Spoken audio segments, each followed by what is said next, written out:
Hi team, welcome to ankle mobility for the overhead squat. So today we're going to look at a quick run through with the whys and wherefores, and then we're going to go on to a little mobility routine that you can either put in as part of your warm-up when you're warming up to prep for overhead squat, or you can do it on a daily basis to just improve your mobility for overhead squatting. When we think about what we're looking for in terms of ankle mobility, it's important for injury prevention and for healthy ankles to be able to do a bunch of stuff with your ankle. But with the overhead squat, we are primarily concerned with dorsiflexion. So if you've got your foot out like this, bring your toe towards you like that. That's dorsiflexion. So the action of closing that angle between your foot and your lower leg, rather than pointing your toe away from you. So that's dorsiflexion, and I'll explain that because I do talk about it a lot. The reason it's important within the overhead squat is that when I talked in my last video about how when we're overhead squatting, we want to keep this trunk as one unit moving vertically up and down. And to do that, we are going to reach a sticking point at a certain point. And when we reach that sticking point, the temptation is going to be to break at the trunk, to just let that pelvis tilt, because we sit a lot and we go into that hip flexion position quite a lot. So it's a real natural thing for us. So we kind of tilt out and then we lose balance. Either the weight comes forward or we overcompensate with our shoulders to hold it in a less than desirable position. Whereas what we actually want to happen is we want to come down, trunk staying stable, and then we want to be able to push our knees out over our toes, push our ankles into that deep dorsiflexion position, and then descend into the space that we've made by pushing those femurs out. When we talk about knees over toes, it regularly sort of makes people go, is that not one of the things that you are never ever supposed to do? So I've not read every bit of science out there. Not a qualified physio. However, if you look at photos of Olympic lifters in their received positions of their lift, you'll see a lot of knees over toe action. For some people with some setups, it is a necessary thing for you to be able to get into the received position of that squat. Now, if you want to have a little look at some of the kind of science around that particular sort of statement that knees should never go over toes, I would definitely recommend you have a little look at Squat University on Insta, Knees Over Toes guy, and Juggernaut Training talk about it as well. If you're either Googling or go on Insta and you put in those names and Knees Over Toes, you'll find some really helpful kind of articles, journal reviews, and a lot of information that will help you to understand the risk profile. And I think the current understanding is that done properly and done safely, it is not just desirable and beneficial, but it's also necessary for us to be able to achieve what we want to do. So I'll leave that with you to do your research on that one. But yeah, that's effectively what we're looking to do. We're looking to send those knees out and we want to descend into that space that's been made. So when we think about what affects the ankle, there's a load of stuff that will kind of have bearing on how your ankle moves. There are two really key areas for dorsiflexion that are in 99% of people our main culprit. So your gastroc, so that's kind of like your upper calf area. So your gastroc is this massive muscle here with two heads coming up on the inside and the outside of your calf. And if your gastroc's tight, it won't allow you to go into dorsiflexion. It'll pull you into almost plantar flexion. And also the fascia, so right on the bottom of your foot, you've got your plantar fascia, and that is like part of the myofascial bag that surrounds your whole body. So that plantar fascia is connected to all the tendons and the ligaments that come up at the back of your heel, so connected to your Achilles tendon and things like that. So if you have really tight sort of plantar fascia, that can also have effects on things. And then you've also got your tibialis anterior, which pulls you into dorsiflexion. So if you put that foot out in front of you again, move your toes up towards you, it's the tibialis anterior that primarily starts that movement. So that's also a good thing to strengthen. But the plantar fascia and the gastroc being tight are massive blockers to the majority of people getting into their overhead squat, especially if you run a lot, or have been running a lot, especially if you jump, if you squat, pretty much anything you do. If you sit down a lot, you can jack up these fascias. So you can't win. Whether you're doing activity or not doing activity, you're probably using them a lot.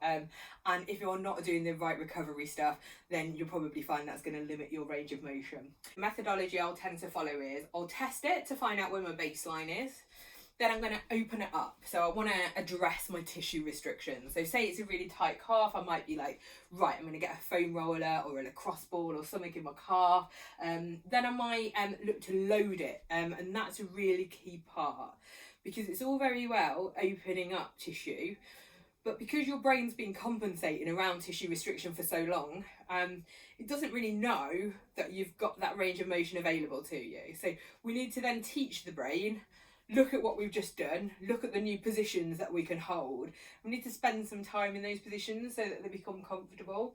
And we need to just teach our brain, we've got that range of motion and it's safe to use. So when I say load, I don't just mean smash a load of weight on it.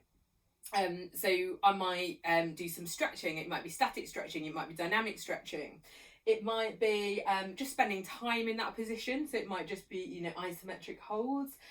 It might be adding a tempo, so moving into a position slowly, and we do a lot of kind of slow eccentric work with you know, sort of our kind of squats and things like that. So similarly, we can introduce that same loading to our mobility work, and then once you've completed the session, to retest. So first of all, that's because we want to say, right, the stuff we just worked on, was that the problem? If we have opened up more ankle dorsiflexion, we can probably safely say, oh yeah, it was our tight calf that was causing that, you know, because it's worse. We also then want to keep on regularly testing a range of motion that we're trying to achieve. The test that you do at the end of the session is not your new permanent range of mobility. The chances are that, you know, because you're warm, you've just done a nice session, you've just kind of eased yourself into positions, you're feeling really good in them, the chances are you will have a little bit of a backslide. But the idea with mobility work is you want to be testing really regularly. So as you do, you should see that baseline of mobility improve, so that, you know, that start test should always be getting better and better and better every time. Even if you sometimes slide back from where you were at the end of a session. You know, if you're coming into any session cold, you're probably going to perform a little bit worse. So, you know, I think just bear that in mind, because it can feel a little bit 2 steps forward, 1 step back. But it can give you a lot of valuable information about whether what you're doing is working, whether you need to look out elsewhere, or whether you're progressing in the right direction. I firmly believe the best way to improve your overhead squat is to overhead squat as much as possible. So for the purposes of this, we're going to be thinking about loading our mobility, our newfound mobility, within a squat position, because that will just teach us that we've got that range of ankle dorsiflexion available to us. So you want to do as close to overhead squatting as you possibly can do. So when to do it? So with this, do it anytime, do it a lot, do it daily. I'd much rather you did 5 to 10 minutes a day than you did 1 hour a week, because I think it has additional benefits in terms of being able to really kind of like train your brain to understand that range of motion is available to you. I feel like it's more effective if every day you're trying to get into those positions, and spend some time there ideally as well. So do it as little and often, as much as possible, before training, after training. My only possible caveat to that would be if you're about to compete in Olympic weightlifting or CrossFit, you're just about to run into like a super intense WOD or whatever, and you expect maximum performance in that moment, I would probably limit the amount of long static stretching I did immediately before that. That said, if I come into the gym for a lifting session, I will be doing static stretches before. I might not be spending like 5 minutes in a static stretch. I might be, you know, doing some sort of dynamic movements. I might be spending some shorter time periods in the stretch. I might be doing, you know, mixing it up with some foam rolling and lacrosse ball work as well. to me, the risk of not stretching and the benefits that I get from stretching are more important than 1 kilogram on the bar, because I might just be able to eke out that extra little tiny kilogram in weight during that training session. On a competition platform, that might be a very different story. I might really need that 1 kilogram advantage. But for my everyday training sessions, it's better for me if I'm warmed up, if my body's happy to get into the positions, if I can move nicely through my training session. So to me, I'd be quite happy to come in and do some static stretching or some active dynamic stretching, whatever it might be, before a session. So do it whenever. And with that kind of competition thought, you know, you can always just pop your static stretching in just after to help your tissues recover from what they've just been through. So that is the kind of when, I suppose. And I'd always do it in that order. So I'd foam roll, then I'd move on to stretching, and then that stretching might go through static, then it might turn into dynamic, then it might turn into just some really loaded mobility work, because I think the more we load those positions, the more accessible they're going to be for us. So enough chat, on to the actual mobility. So we're going to start doing our ankle dorsiflexion test that we did the other day. So we're going to do a thumbs up position, and we're going to, I'll just knock this down so that you can see my feet. So we're going to pop our thumbs up, thumb goes by wall, foot goes by end of hand. We come into a lunge position. So we want our foot, so apparently this is about 5 inches, and that's normally about 5 inches, so your mileage may vary on this. So what we want to do here is we just want to push our ankle into dorsiflexion. So push that knee out over the toe towards the wall, and just look at how far we get towards that wall. I can touch the wall on that side. You don't necessarily need to be able to touch the wall. If you find that you're blocked when your ankle feels fairly vertical, you know, sort of that's probably a problem, because you're going to need a bit more dorsiflexion than that. But that said, you know, you only need as much as you need. So it's just a case of getting that baseline and understanding where you are today. So if during that test you felt a really sharp pain right here in your ankle, shooting into your ankle, or if you felt like a physical kind of block, like almost like bone on bone, you potentially have a joint restriction that you need to clear before doing any of the other work. So I'm going to just refer you out of this video. If you want to drop me a message, I can probably point you at some other videos, or you might want to, depending on, you know, sort of what you experience, you might want to go and get it checked out by somebody. But if you've got an ankle impingement pain here, I'm going to say stop. There's other stuff you can do. If you just felt like there's muscular restriction, so you just think, like, if only I could just get that calf a little bit longer, I could get into a more dorsiflex position, then this next bit is for you. So we're going to start off by taking a golf ball. So golf ball is ideal. Lacrosse ball would be second most ideal. We want something small and hard for this. With mobility, the bigger the surface area, the easier it's going to be on you, as a rule. So for this, I'm afraid we want to get pretty nasty, and we want a golf ball. And we want to chuck it on the floor, and we're just going to stand on it. And we're going to want that. So we want to get that golf ball right into the arch of our foot. So right into this arch area, right where we've got this real knot of fascia. So not towards the toes necessarily, and not towards the bony heel. We won't do a lot just grinding around on our bony heels. But we want to get right into that fleshy bit right in the centre. And the chances are, if you've walked, if you've run, if you've squatted this week, you're going to feel some stuff there. So it's really, it can be a really sensitive area. So what you want to do is, rather than wildly rolling around, you want to just find a bit that's a bit gross, and then you just want to put a bit of weight through it and breathe into it. So you don't want to hurt any more than a 7 out of 10 when you're doing this mobilisation. You just want to keep it. It will be uncomfortable, but it shouldn't be super painful. when your body goes into, you know, sort of pain, it takes action to protect you. So we're not necessarily having the effect that we want to when we go into pain. So discomfort, sure.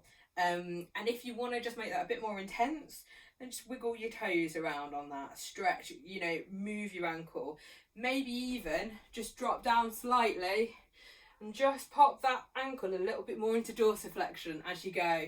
And you'll be able to sort of feel how the plantar fascia might affect your ability to dorsiflect.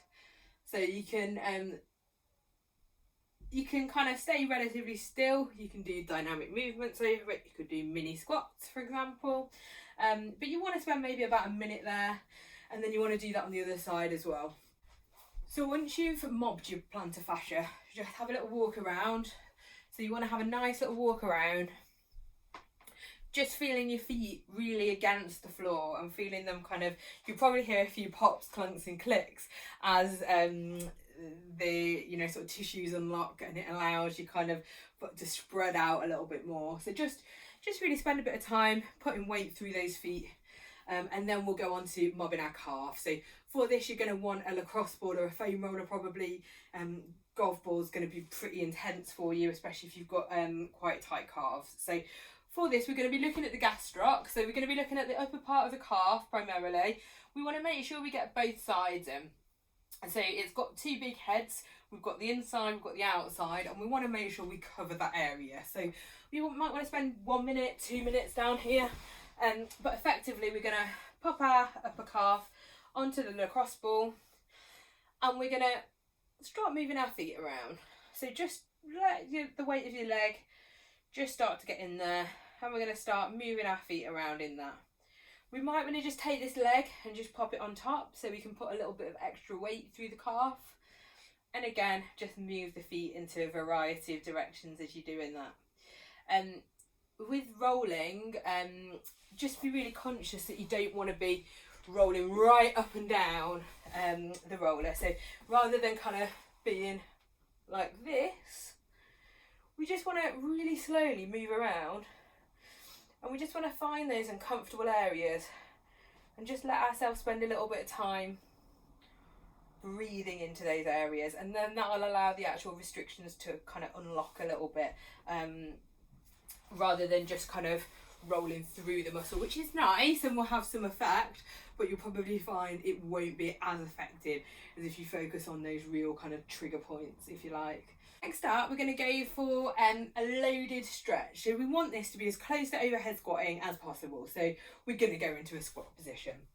We're going to take a weight, and we're going to take it into that goblet position, and then we're just going to drop down into that squat, so comfortably into that squat, and we're just going to sit here for a moment before pushing the left knee out, pushing the right knee out, and just swiveling our hips and just shifting that weight slightly. And you'll feel your ankles come into dorsiflexion, feel your weight go over that knee. And when I say push your knees out, we really want them to go forward over the second and third toes, and that's what we're looking for. If it's really hard to get into this kind of deep squat position, pop your lifters on if you've got them, pop some plates under your heels if you haven't, and that will definitely help. It will just probably help you just get a little bit lower and sit a little bit more comfortably in that position, and that's definitely a good place to start. And we just want to do 10 of these on each side to start with. So we'll go 10 each side on that. So next up, we're going to look at our dragon to hamstring rock, which is a more general lower body mobilisation, but it will still include a little bit of ankle dorsiflexion. And this is going to prepare us for the next bit that we're going to do. So we're going to do a dragon to hamstring rock. So we're going to start in a lunge position, and we're going to go forward over this knee. So pushing this ankle into dorsiflexion, you'll feel that stretch along the outstretched quad just behind you, and probably in the glutes here as well. So you move forward into that until you feel that nice stretch. You feel it in the groin area too. And then we want to push back into a split stretch. So keeping this leg fairly straight, toes pointing up or towards us if you like a bit of a challenge, and just come as far as you can back. So it might be here, it might be more sitting down, just as comfortable for you. And then we're going to rock back. So we just want to spend a couple of seconds there each time.